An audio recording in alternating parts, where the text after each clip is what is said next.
iyuldan boshlab pensiya va ijtimoiy to'lovlar masalasida ko'pchilik uchun juda muhim davr boshlanadi. Men bugun sizga oddiy tilda tushuntirib beraman. Kim tayyor turishi kerak? Kimning hujjatlari qayta tekshirilishi mumkin?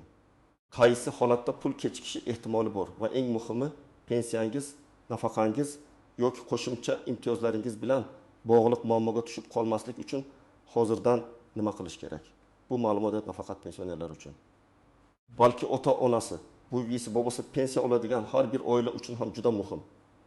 Chunki bir do'lona to'g'ri ma'lumot, eskirgan karta, mos kelmaydigan hujjat yoki vaqtida topshirilmagan ariza sababli odam oyma-oy kutib qolishi mumkin. Shuning uchun videoni oxirigacha diqqat bilan ko'ring. Hozirning o'zida kanalga obuna bo'ling, like bosing. Chunki men bunday muhim o'zgarishlarni oddiy odam tushunadigan tilda izohlab boraman. Avval qanday edi? Ko'p hollarda pensioner bir marta pensiya chiqqandan keyin asosiy hujjatlar topshirilgan, pensiya tayinlangan, keyin esa oyma-oy karta orqali yoki naqd ko'rinishda pulini olib yurardi. Ayrim hollarda pensiya bo'limiga faqat manzil o'zgarsa, karta almashtirilsa, nogironlik muddati uzaytirilsa yoki qo'shimcha hujjat so'ralsa borilardi. Odamlarning ko'pi shunday o'ylardi. Menga pensiya tayinlangan, demak endi hech narsa o'zgarmaydi. Endi esa vaziyat boshqacha bo'lishi mumkin. 1 iyuldan boshlab ko'plab tizimlarda ma'lumotlar elektron shaklda solishtirilishi, bank kartalari, shaxsiy ma'lumotlar, yashash manzili, ish staji, daromadlar, nogironlik yoki boquvchisini yo'qotganlik bo'yicha asoslar yanada aniqroq tekshirilishi mumkin. Men bu yerda eng muhim narsani aytaman. O'zgarish har doim ham pensiya kamayadi degani emas. Ba'zi odamlar uchun aksincha qo'shimcha huquq paydo bo'lishi, avval hisobga olinmagan staj yoki imtiyoz aniqlanishi to'lov tartibi qulaylashi mumkin. Lekin hujjatlari tartibsiz, ma'lumotlar eskirgan, bank kartasi muddati tugagan yoki yashash joyi bo'yicha ma'lumotlari mos kelmaydiganlar uchun muammo chiqishi ehtimoli bor. Masalan, odam pasportini ID kartaga almashtirgan, lekin bankdagi ma'lumot eski hujjat bo'yicha qolgan. Pensiya tizimida yangi ma'lumot bor, bankda eski ma'lumot bor. Natijada to'lovda texnik ushlanish bo'lishi mumkin. Yoki pensioner boshqa tumanga ko'chib o'tgan, ro'yxatdan o'tgan joyi o'zgargan, ammo pensiya organlariga bu haqida xabar bermagan. Avval bu narsa uzoq vaqt sezilmasligi mumkin edi. Endi elektron solishtirish paytida savol tug'ilishi mumkin. Men birinchi navbatda kimlar diqqatli bo'lishi kerakligini tushuntiraman. Birinchi guruh bank kartasi orqali pensiya oladiganlar. Agar kartangizning muddati tugagan bo'lsa, karta bloklangan bo'lsa, telefon raqamingiz o'zgargan bo'lsa yoki bank ilovasiga kira olmayotgan bo'lsangiz, buni 1 iyulgacha hal qilishga harakat qiling. Chunki pensiya hisoblangan bo'lsa ham karta bilan bog'liq muammo sababli pulni yechib ola olmaysiz. Odamlar ko'pincha pensiyam tushmadi deb o'ylaydi. Aslida esa pul tushgan, lekin karta ishlamayotgan bo'ladi. Oddiy misol, Toshkent viloyatida yashovchi 68 yoshli otaxon har oy 1 million 220 ming so'm pensiya oladi. Kartasining muddati iyun oyida tugaydi, lekin u buni sezmaydi. Iyulda pensiya hisoblanadi, ammo eski karta orqali puldan foydalana olmaydi. Bankka borganda esa yangi karta chiqarish uchun ID karta, telefon raqami va ba'zan biometrik tasdiq kerak bo'ladi. Agar bu ish oldindan qilinsa, 15 daqiqada hal bo'ladi. Agar pensiya kuni borilsa, navbat ko'payadi, odam asabiylashadi, pul kerak bo'lgan paytda kechikish yuz beradi. Ikkinchi guruh nogironlik pensiyasi yoki nafaqasi oladiganlar. Bu yerda eng nozik masala muddat. Nogironlik guruhi muddatsiz bo'lsa boshqa, ma'lum muddatga berilgan bo'lsa boshqa. Agar tibbiy xulosa muddati tugab qolgan bo'lsa, yangi tartibda to'lov avtomatik davom etmasligi mumkin. Men bunday holatlarda har doim bir narsani maslahat beraman. Tibbiy hujjatlar muddatini oxirgi kunga qoldirmang. Shifokor ko'rigidan o'tish, komissiya xulosasini olish, hujjat elektron tizimga tushishi vaqt oladi. Bir kun kechiksangiz, 1 oy pulni kutishingiz mumkin. Masalan, ayol kishi 2-guruh nogironlik nafaqasi oladi. Oyiga 900 ming so'm atrofida to'lov keladi. Uning xulosasi 3-iyunda tugaydi. U esa iyulning 5 kuni shifoxonaga boradi. Hujjatlar tayyor bo'lishi, tizimga kiritilishi, keyin to'lov tiklanishi kerak. Bu vaqt ichida dori-darmon, kommunal to'lov, oziq-ovqat uchun pul kerak bo'ladi. Demak, eng to'g'ri yo'l muddat tugashidan kamida 20 kun oldin harakatni boshlash. 3-guruh boquvchisini yo'qotganlik pensiyasi oladigan oilalar. Bu holatda bolalarning o'qishi, yosh hujjatlari, bank hisoblari, vasiylik masalalari juda muhim. Agar bola 15 yoshga to'lgan bo'lsa, lekin kunduzgi ta'limda o'qiyotgan bo'lsa, ayrim holatlarda to'lov davom etishi uchun o'qish joyidan ma'lumotnoma talab qilinishi mumkin. Odamlar ba'zan oldin berilgan-ku deb e'tiborsiz qaraydi. Lekin har bir o'quv yili, har bir status o'zgarishi tizimda aniq ko'rinishi kerak. Misol uchun, marhum otaning farzandi 17 yoshda o'quvchisini yo'qotganlik pensiyasini olgan. Keyin 15 yoshga to'ladi va kollej yoki universitetga kiradi. Agar o'qish haqidagi ma'lumot vaqtida tasdiqlanmasa, to'lov to'xtab qolishi mumkin. Bu oila uchun katta zarba, chunki bu pul ko'pincha yo'l haqi, ovqat, o'qish xarajatlari uchun ishlatiladi. Shuning uchun men bunday oilalarga har doim o'quv muassasasidan ma'lumotnomani oldindan olib, mahalla yoki pensiya organida aniqlashtirishni maslahat beraman. 4-guruh ishlayotgan pensionerlar. Ayrim pensionerlar pensiyaga chiqqanidan keyin ham ishlashda davom etadi. Bu normal holat. Lekin ish joyi, mehnat shartnomasi, rasmiy daromad, soliq va pensiya tizimidagi ma'lumotlar mos bo'lishi kerak. Agar odam rasmiy ishlasa, bu ma'lumot elektron bazalarda ko'rinadi.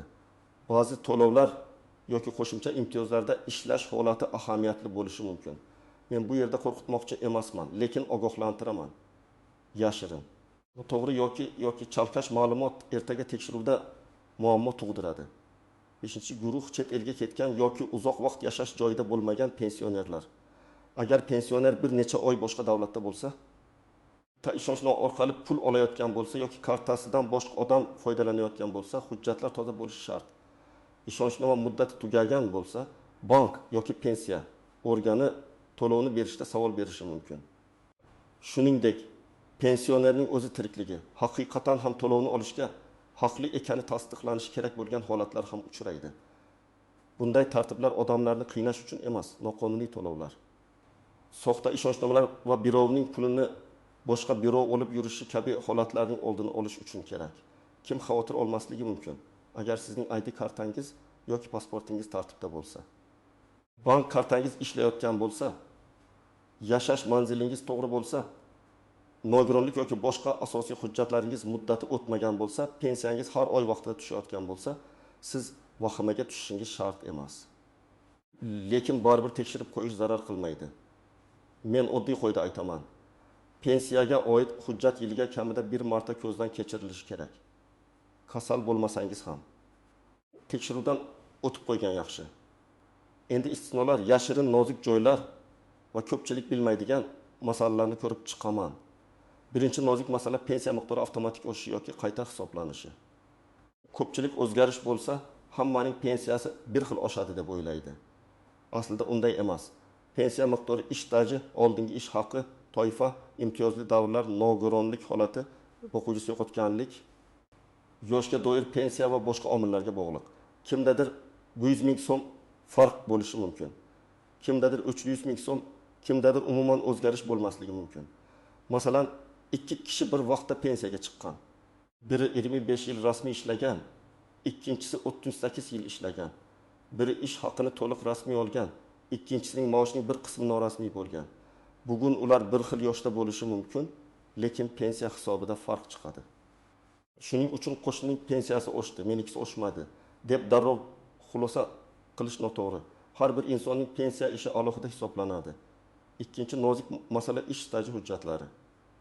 Eski davrdagi mehnat daftarchalari, korxona arxivlari, tugatilgan tashkilotlar, noto'g'ri yozilgan familiya yoki sana sababli staj to'liq hisobga olinmagan bo'lishi mumkin. Men amaliyotda ko'p ko'rganman. Odam 3 yil ishlaganman deydi, lekin hujjatda 26 yil chiqadi. Nega? Chunki bir korxona nomi o'zgargan, ikkinchi ish joyi arxivga topshirilmagan, uchinchi joyda familiya bitta harf bilan noto'g'ri yozilgan. Natijada 4 yil staj isbotlanmay qoladi. Bunday vaziyatda odam qo'l siltab qo'ymasligi kerak. Arxivdan ma'lumotnoma olish, sobiq ish joyi hujjatlarini topish, sud orqali yuridik faktni tasdiqlash kerak bo'ladigan holatlar bor. Bu oson emas, lekin ba'zan pensiya miqdoriga sezilarli ta'sir qiladi. Agar 4-5 yil staj qo'shilsa, pensiya oyiga 100-200 ming so'mga oshishi mumkin. 1 yil ichida bu 1 million 200 ming yoki 2 million 400 ming so'm degani.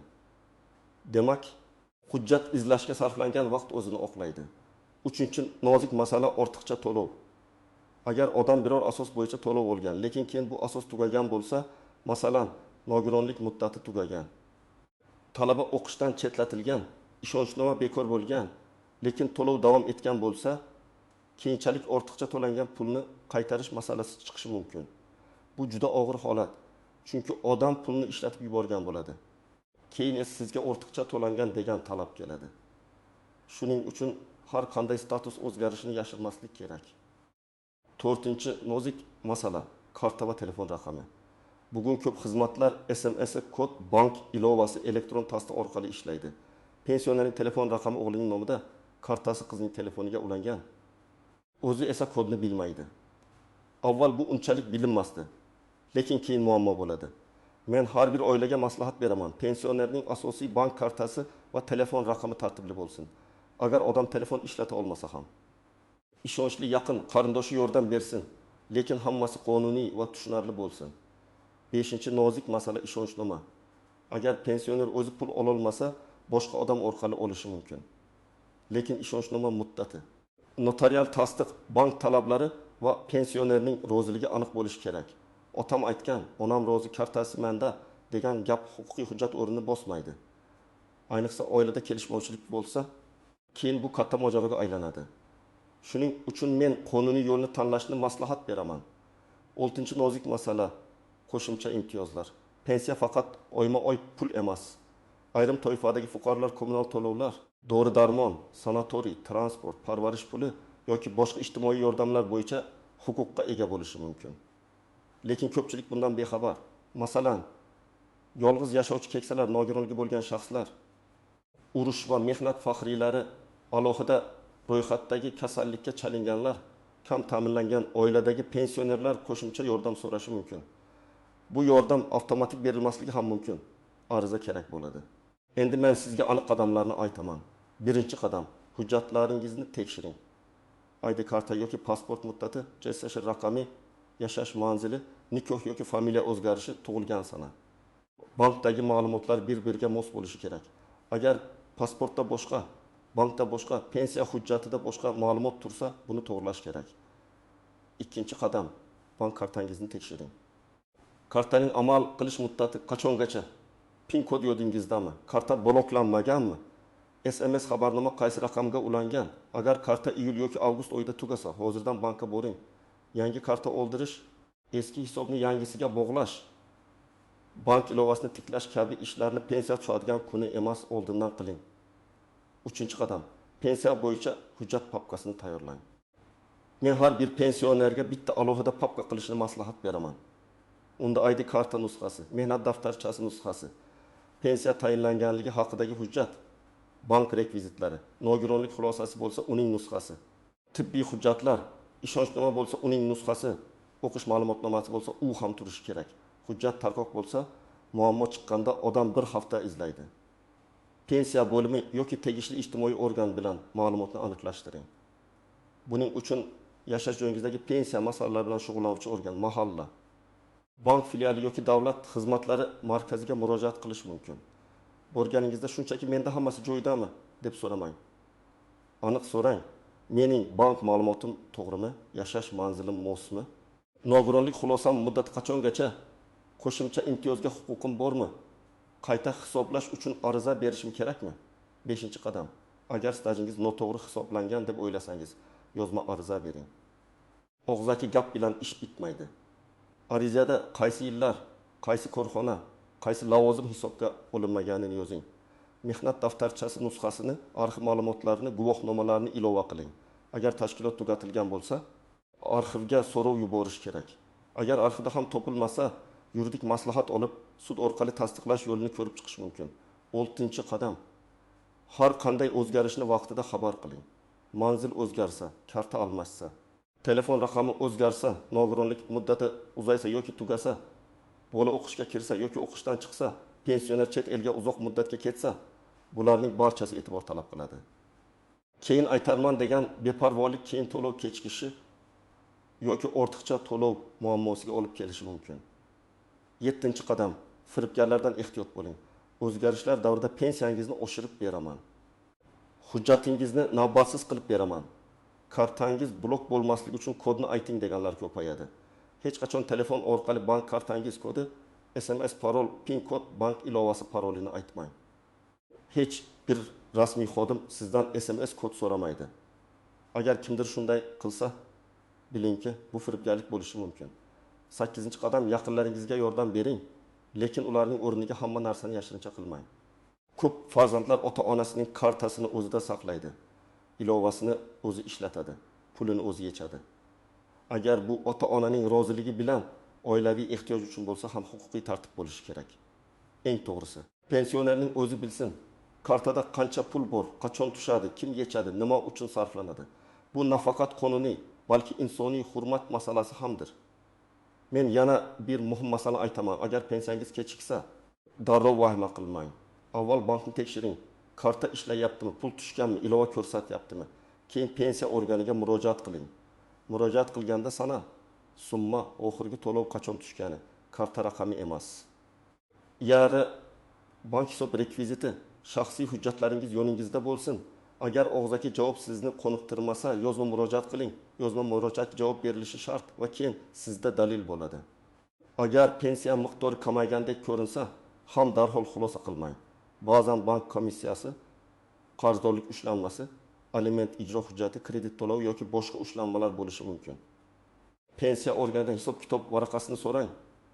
Unda qancha hisoblangan, qancha ushlangan, nima sababdan ushlangan ko'rinishi kerak. Agar ushlanma noqonuniy deb hisoblasangiz, ijro organi, bank yoki sud tartibida e'tiroz bildirish mumkin. Yana bir real misol keltiraman. Bir onaxon 1 million 100 ming so'm pensiya olardi. Bir oy 8 ming so'm tushdi. U pensiyamni kamaytirishdi deb o'yladi tekshirilganda. Eski kredit bo'yicha avtomatik ushlanma bo'lgani ma'lum bo'ldi. Pensiya organi pensiyani kamaytirmagan. Bank shartnomasi bo'yicha ushlanma qilgan. Demak, har bir holatda sababni aniqlash kerak. Boshqa misol. Bir otaxonning mehnat daftarchasida 1975 yildan 1975 yilgacha ishlagan davri bor edi, lekin korxona nomi arxivda boshqa nom bilan saqlangan. Avval bu davr hisobga olinmagan. Keyin arxivdan to'g'ri ma'lumotnoma olinib, pensiya qayta ko'rib chiqilgan. Natijada pensiya biroz oshgan. Bu shuni ko'rsatadiki, hujjat bilan ishlagan odam o'z haqini talab qila oladi. Yana bir misol. O'quvchisini yo'qotganlik pensiyasi oladigan talaba o'qish joyidan ma'lumotnomani vaqtida bermagan, to'lov to'xtagan. Keyin hujjat topshirilgach, masala tiklangan, lekin oila bir necha hafta pul kutgan. Agar ular sentyabr boshida hujjatni tayyorlab qo'yganda, bunday muammo bo'lmasdi. Men aytmoqchi bo'lgan asosiy fikr shuki, 1 iyuldan keyingi o'zgarishlardan qo'rqish emas, tayyor turish kerak. Davlat tizimlari elektronlashgani sari ma'lumotlar aniq bo'lishi talab qilinadi. Bu yaxshi tomoni bilan odam ovora bo'lmasdan ayrim xizmatlarni tezroq oladi. Yomon tomoni bilan eskirgan yoki noto'g'ri ma'lumot darrov muammo bo'lib chiqadi. Shuning uchun har bir pensioner o'z hujjatiga befarq bo'lmasligi kerak. Bugun men sizga 7 iyuldan boshlab pensionerlar nimalarga e'tibor berish kerakligini oddiy tilda tushuntirdim. Eng muhimlari, hujjatlarni tekshiring, bank kartasini yangilang. Nogironlik va boshqa muddatli hujjatlarni kechiktirmang. Yashash manzili va telefon raqamini tartibga keltiring. Staj bo'yicha shubha bo'lsa yozma ariza bering. Firibgarlardan ehtiyot bo'ling. Agar sizda ham pensiya kechikishi, qayta hisoblash, staj, karta, nogironlik yoki boquvchisini yo'qotganlik to'lovi bo'yicha savol bo'lsa, izohlarda yozing. Men eng ko'p uchraydigan savollarni keyingi videolarda alohida tushuntirib beraman. Videoni foydali deb bilsangiz, albatta like bosing, yaqinlaringizga yuboring va kanalga obuna bo'ling. Chunki bunday ma'lumotni vaqtida bilgan odam o'z haqqini himoya qiladi. Kech bilgan odam esa navbat ariza va kutish bilan qiynaladi.